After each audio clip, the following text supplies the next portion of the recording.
Nou vriende, goeiemôre, ons is die Here nog dankbaar dat hy vir ons deur nog 'n naweek gedra het. Ons dank die Here dat ons 'n bietjie ekstra rus kon inkry en ons ook reg is vir hierdie nuwe week wat voorlê en mag die Here vir ons ryklik seën met al die geestelike seëning in Christus Jesus ons Here.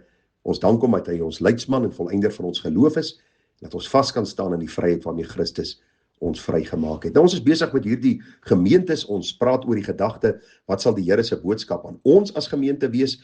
Ons sien verskillende dinge, vriende, in gemeentes, in die Bybelse gemeentes, wat ooreenkom met dinge wat in ons gemeentes plaasvind, in die kerk van Jesus oor die algemeen, en daarom is die oproep vanmôre dat ons regtig sal hoor wat die Gees aan die gemeente wil sê. God se woord is geïnspireer deur sy Heilige Gees, en as ons sy woord lees, dan hoor ons hoe hy met ons praat, en mag ons vanmôre ook duidelik hoor wat die Here se boodskap aan ons is. Nou ek weet, dis maandag en ek wil nie met slegte nuus kom nie.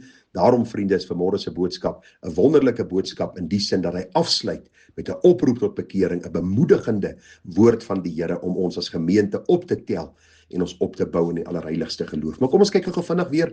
Ons het 'n bietjie gekyk na die gemeente in Thyatira, vir u gesê dat die Here ook 'n ernstige vermaaning vir hierdie gemeente gee, 'n sterk aankondiging wat hy maak, en dan hy erken dinge wat hulle in die gemeente doen en mense wat getrou is aan hom, maar hy het ook 'n ernstige vermaaning gegee aan die feit dat hierdie vrou Isebel in die gemeente besig was om lering te gee, dat valse dinge, sondes, ongeregtighede in die gemeente geakkommodeer was.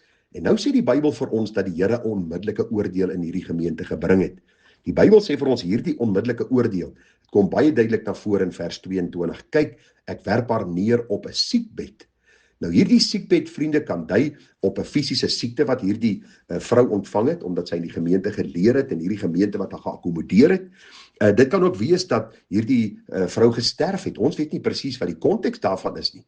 Maar die Bybel sê eenvoudig dis omdat hierdie vrou volhard het in haar sonde, omdat hierdie gemeente toestemming gegee dat hierdie vrou in haar sondes aangegaan het. En die Bybel sê vir ons baie duidelik dat ons ook hierdie vermaaning ter harte moet neem. Luister, die Here oordeel ons nie dadelik vir ons sondes nie. Partykeer laat die Here 'n lang tyd verbygaan om sy genade en sy liefde en sy barmhartigheid aan ons te openbaar. Maar daar kom 'n tyd waar die Here 'n lyn in die sand trek. En in hierdie gemeente was dit die geval, waar die Here 'n lyn in die sand getrek het, want dit is die Here se gemeente. Onthou, dit was geskryf aan die predikant van die gemeente, en Johannes het vir hierdie predikant gesê wat God se uitspraak is oor die gemeente. En vir hierdie gemeente was dit 'n geweldige, ontnigterende, veroordelende uitspraak, deurdat die Here hierdie vrou Isebel verwyder het. Hierdie ene wat boosheid in die kerk van die Here Jesus ingebring het. En as u gaan kyk na Isebel in die Ou Testament en haar bose lewe, is dit 'n wonderlike weerspieëling eintlik, en die Here gebruik ook hierdie baie duidelike gedagte, hierdie wonderlike waarheid, om vir ons te sê dat die Here 'n oordeel sal bring. Soos hy Isebel in die Ou Testament geoordeel het, so sal hy die kerk ook oordeel as hulle nie ag gee op sy wonderlike woord nie.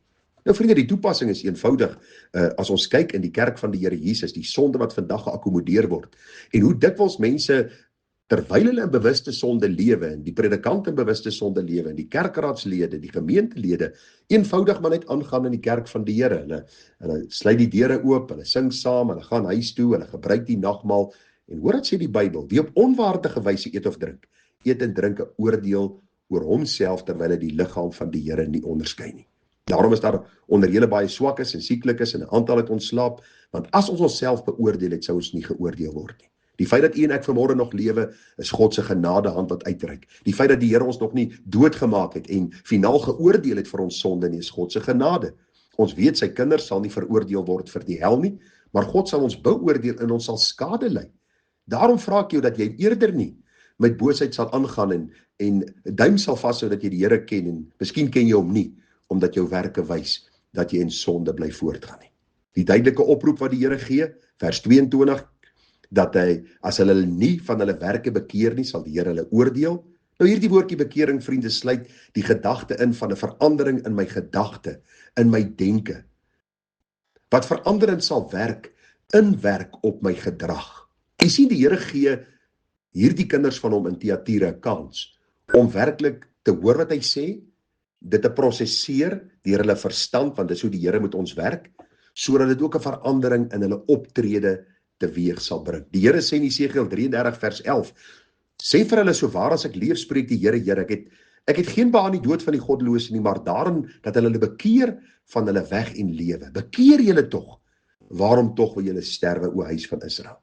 Vir die kind van die Here kom die Here ook, en vir die kerk van die Here Jesus sê die Here, bekeer julle van julle goddeloosheid, bekeer julle van julle sondes, want u sien, kinders van die Here kan ook vervlou, kinders van die Here kan ook sonde begin akkommodeer, kinders van die Here kan ook, soos 'n Dawid, en soos 'n Abraham, en soos 'n Samson, en soos baie gevalle in die Bybel, en soos 'n Petrus, en soos verskillende mense sonde in hulle lewe toelaat. Daarom bly die oproep, bekeer julle, dat daar verandering in ons denke sal kom, wat veranderend sal inwerk in ons daaglikse optrede. En hoor nou die kosbare belofte waarmee ek wil afsluit, op hierdie maandagmôre, die kosbare belofte, Openbaring 2:26. Die Bybel sê, en ek sê vir julle, en die ander wat in Thyatira is, almal wat hierdie leer nie het nie, en die wat die dieptes van Satan, soos hulle dit noem, nie leer ken het nie. Ek sal op julle geen ander las lê nie, en aan hom wat oorwins, en my werke tot die einde toe bewaar, sal ek mag oor die nasies gee, en hy sal hulle regeer met 'n ysterstaf, soos erdegoed word hulle verbrysel, net soos ek ook van my Vader ontvang het, en ek sal hom die môrester gee. U sien hierdie besondere belofte wat die Here gee is, juist dat daar oorwinning in Christus is, en dat die oorwinnaar saam met Christus sal regeer. Nou ons weet, die Bybel praat van die 1000-jarige vrederyk, ek weet daar's verskil in die teologiese sieninge oor dit, maar die Bybel praat ook baie duidelik daarvan, dat die Here, vriende, vir ewig saam met sy kinders sal wees. Want die Bybel sê in Openbaring 22 vers 16, ek is die wortel in die geslag van Dawid, die blink môre ster. U sien, vriende, ons sal Christus beerwe as ons ewige tuiste. En wat bedoel ons daarby? In sy heerlikheid sal hy regeer, en sal ons in sy teenwoordigheid versadiging vind. Iemand het eendag gesê, Jesus will be what makes it heaven for me. Die hemel, vriende, sal nie hemel wees sonder Christus nie, en die Here sê vir hierdie gemeente, bekeer julle van julle sonde, draai weg van die ongeregtighede, stap hierdie pad saam met my, en die heerlikheid van die hemel sal julle deel wees. Julle sal in my teenwoordigheid vir ewig versadiging vind, en in die lig van my aangesig sal julle in hierdie troos kan wandel, in hierdie hoop, in hierdie ewige saligheid. En ag, vriende, kan u en ek vanmôre nie anders as om te sê, Here, hier is ek. Help my, vergewe my, reinig my. Gee my genade om sonde te beveg met alles in my binneste. Help my om sonde nie te akkommodeer in die gemeente nie. Help my om heilig te lewe voor u. Help my oë gefestig te hou op u. Ag, vriende, mag die Here groot genade gee, want hierdie skrikwekkende aankondiging het na hierdie gemeente gekom. Die Here het tog erken die wat getrou vir hom arbei, en hy het 'n ernstige dringende vermaaning gestuur waarna hulle nie geluister het nie. Die Here het 'n onmiddellike oordeel oor hierdie vrou Iseba gebring. Die duidelike oproep het na ons ore gekom, in die kosbare belofte dat ons hom in sy heerlikheid eendag sal sien. Mag die Here genade gee, want u sien, ook Berea Christen gemeente, en so elke ander belydenende Christelike kerk is die Here se. Hy het hulle gekoop met sy bloed, en as jy vanmôre weergebore is, onthou daar is 'n standaard. Daar is 'n pad van heiligheid. Daar's 'n standaard van heiligheid. Kom ons leef so, dat ons die Here welbehaaglik is in alles. Vriende, groete vir u, mooi dagie verder, tada.